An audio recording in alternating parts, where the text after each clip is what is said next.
So I want to show you some of the changes that I've made to my Trek FX 77 FX carbon fiber bike here. And I also want to talk about some just modifications and upgrades that you can do to the bike and a few things you can add to it to make it lots of fun. So first of all, the most important upgrade that I made that I would recommend to anyone who's looking for a really fast, really smooth ride is these brand new Bontrager 700 by 23 R3 tires, 23 millimeters wide. These are road tires, as you can see, no tread on them. These roll very quickly and very smoothly across the trail. They really dampen vibrations very well. If you run over any small potholes or cracks or sinking areas in the trail, which I often have in my area here headed west from Leesburg, Virginia, well, you're going to hit those problems in the trail, and thankfully these tires absorb a lot of that vibration.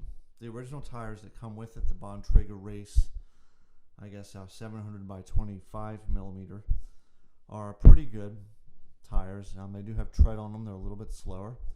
And they also do not damp the vibrations. So if you hit some kind of a little bump, you'll get a nice big jolt on your bike. So some people might like that. Some people don't. For me personally, I don't. So I changed out the tires. The original tires that come with it are puncture proof. These tires aren't. So that's one issue that you're going to have to be aware of. You get a smoother ride, but the possibility of having a puncture at some point, whereas you would not have had that with the original tires. So that's just something to be aware of. But I really love these new tires. It's a very, very smooth, fast ride. A lot smoother than it had previously been. The other upgrade I made, really high tech. Ooh, red valve stem covers. I mean, this is really high tech, folks. I mean, this is like seriously a high tech upgrade. Very, very, very high tech. LOL. Okay, this is the next upgrade that was needed for my bike. This is a Bontrager RXL stem. This gives you an additional 14 degrees of lift over the original stem. I needed this because I was having problems with my hands fatiguing and becoming numb while I was riding, and fatiguing and becoming numb pretty quickly after I got on the bike, and it needed to be adjusted. We needed to adjust the angles of all the triggers, but we also needed to give more lift to the front portion, so that's really helped out a lot.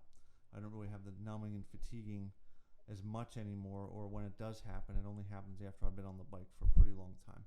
So that's good, and that's just a personal upgrade that we needed to make to suit me and to help me out better.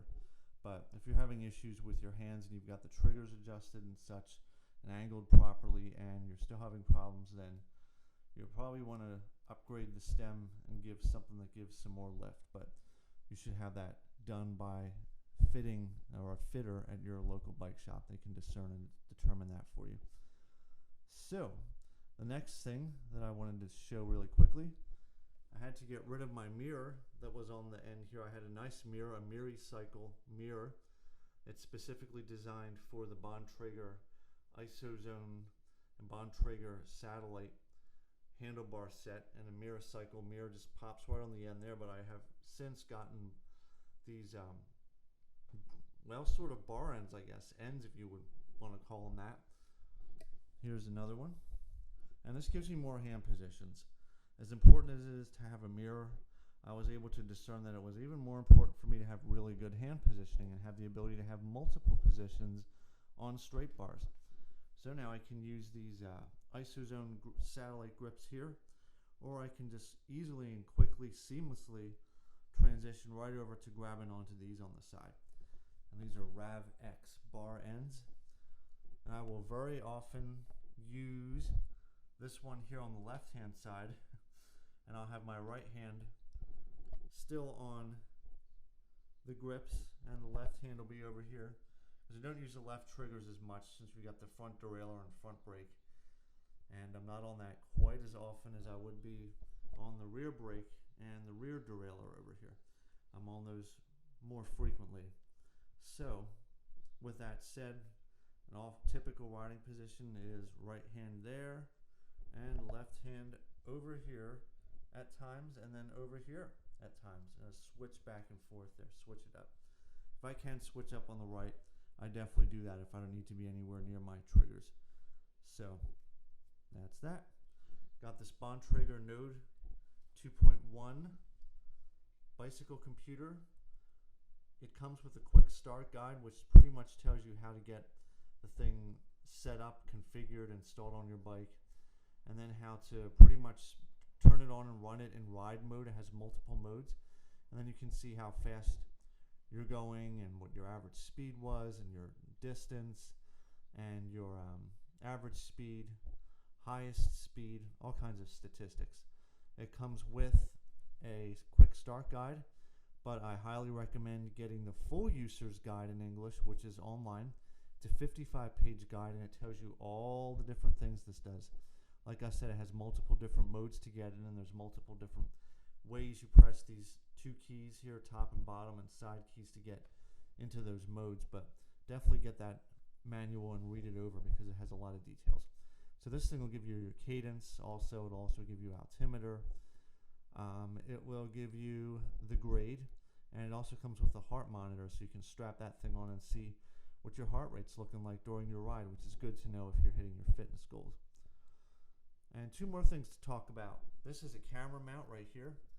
I got it off of Amazon for about $10, and it's good for a 1/4-inch thread camera. So I have my Zoom, I guess, high density audio video recorder camera, Zoom H, I think it's called an H3 high def or something like that, or a Q3 high def, and it's a silver thing that just sticks right on top of this mount, and the mount keeps it in place, and I can videotape and make audio of my rides if I want to. This mount can go forward, backwards, left, right, so you can get the camera angled pretty well, and it stays in place. This is a pretty firm mount here, so this is very good for videotaping and doing audio recordings, of course. The next thing I want to talk about, which I did not know when I first started riding the bike but discovered, is the left side of this guy here, this Shimano Tiagra Double. The front derailleur actually has three selections. You've got the 50 and the 34 cog, and you've got a half shift in between the two of them. So the half shift is great for when you start using these higher gears here, going up there, and those smaller chain rings and going faster. You use the half shift with that to prevent the chain from rubbing. So you can use those higher gears and the chain won't rub, and you'll get a smoother, better ride, and it won't make all those clickety, clackety, funky noises that alert everybody going by that, hey, there's a newbie on the trail, listen to that clicking, oh gosh. That's a quick way to label yourself as a newbie, and a good opportunity to have a good laugh. So you can use the half shift when over on the left here, higher, setting on here, smaller chain rings. The only thing is, when you start moving back towards the middle here and back towards the bigger portion of the cassette on the rear, then you want to turn that half shift off, because it will start making funky noises in that position because it's not meant to be used there. So just something to be aware of: 50, 34, and half shift on the front. And the very last thing I want to talk about is the frame and the frame geometry, something I wasn't aware of before. For me, being 5 feet 10 inches, I do a 54 centimeter frame size H2 geometry. And the H2 geometry puts you, for Trek anyway, puts you into a fairly aggressive riding position, especially on this bike. But it's not super aggressive to the point where you're going to be running races with this, let's say. Puts you into probably the most comfortable position that you can be in, but yet still being aggressive. It's definitely not an upright ride like you would see on the 73 FX or the 72. It's definitely a more forward, more aggressive position, H2 geometry on this. The other geometry, H1, puts you at an even more forward and an even lower angle, which is great for racing. That's specifically what that would be designed for. But if you want to use that geometry H1, then you can go right ahead. But for folks like me, if you want to be comfortable yet still be aggressive, H2 is the way to go. So just go to Trek's website and look up H2 geometry or H1 geometry to understand what it means. And the last thing to mention, this is a Trek Madone frame. I'm not sure if I mentioned that before, but it is a Madone frame. You can see the little sticker down here hiding. It says Madone, so the 77 effects is run on a Trek Madone frame. So if you wanted to, you could replace these straight bars with drop bars, and voila, instant real road bike. I think what we have now is about as close as you can get to a road bike without actually having the Ram's Head road bike handlebars, but you could definitely put them on this bike because it's got the right frame and such. And you would of course need some tweaks to this, possibly the seat height or the stem here, or some things would need to be changed up a little bit, but it could be converted into a road bike, from what I was told, for possibly around $200, maybe $300 at the most. So that's everything for this video. I've been yapping away for a really long time, and this is the second part of the video. The first video was an overview, but the second video here is what I've learned and upgrades and changes.